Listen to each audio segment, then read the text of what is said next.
This is a clip of atheist Alex O'Connor explaining why he sometimes is afraid of hell.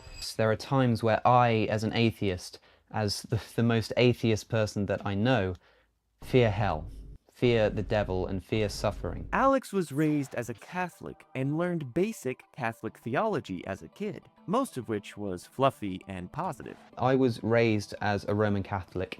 I went to Catholic schools, I went to church, I was an altar boy, I was confirmed, I was a perfectly good, God-fearing lad. But he was a smart child and learned very quickly that non-believers would suffer in hell, or as my grandma used to call it, H-E double toothpicks. We didn't talk about the people who rejected God. We didn't talk about the people who left the faith or who went against God's teachings. But I was a smart kid.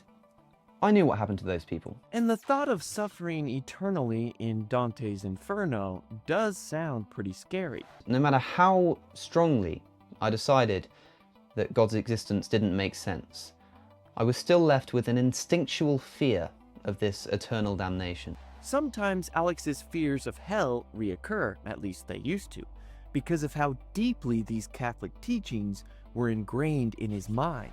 I can convince myself that there is no hell, there is no eternity, and I'm not going to suffer. But it doesn't matter how strongly I believe that.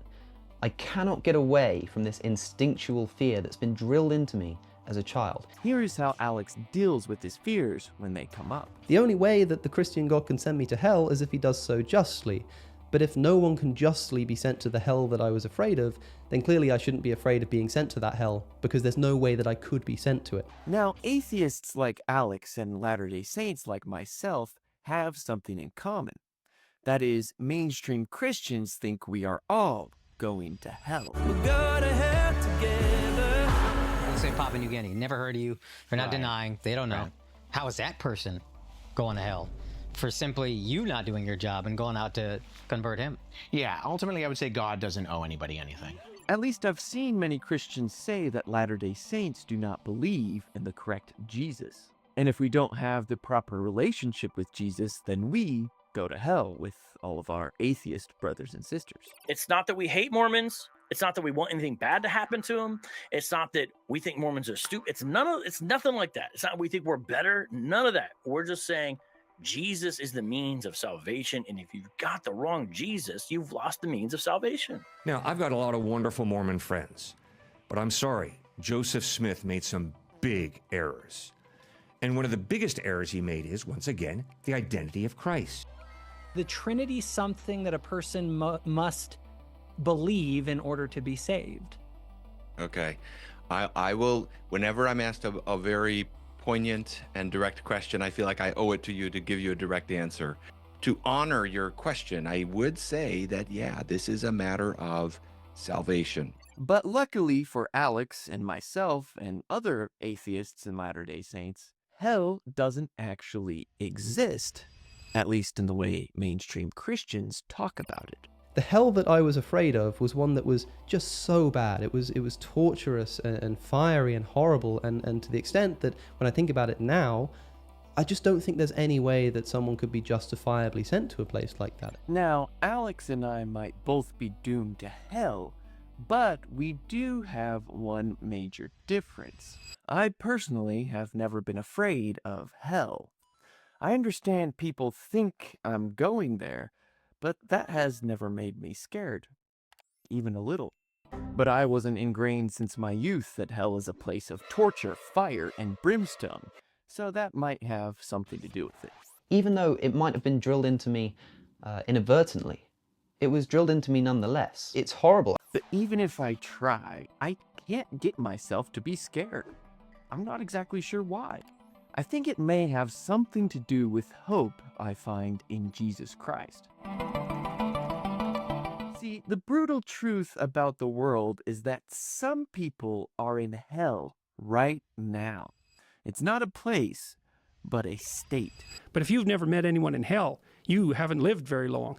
You haven't had your eyes open. Yeah, it's undeniable. That feeling of total, complete misery is undeniable. Yeah, especially when it's compounded by the fact that you know you did it to yourself. Yes. Jacob from the Book of Mormon teaches that hell is spiritual death. Oh, how great the goodness of our God, who prepareth a way for our escape from the grasp of this awful monster, yea, that monster, death and hell, which I call death of the body, death, and also the death of the spirit, hell. Hell is spiritual death, which is defined as separation from God.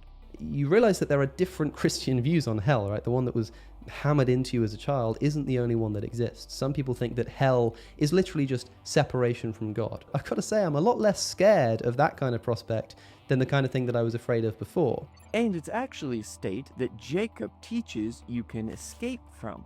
Lose yourselves from the pains of hell, that ye may not become angels to the devil, to be cast into the lake of fire and brimstone, which is the second death.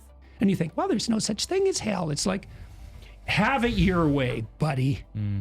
If you have studied history and you think there's no such thing as hell, you are an idiot. Spiritual death can be overcome through the atonement of Jesus Christ and by obedience to his gospel. In other words, hell can be overcome through the atonement of Jesus Christ and by obedience to his gospel. You should not be afraid of hell, but you should be afraid of not watching the next video, because if you don't, you'll miss out on a fun one.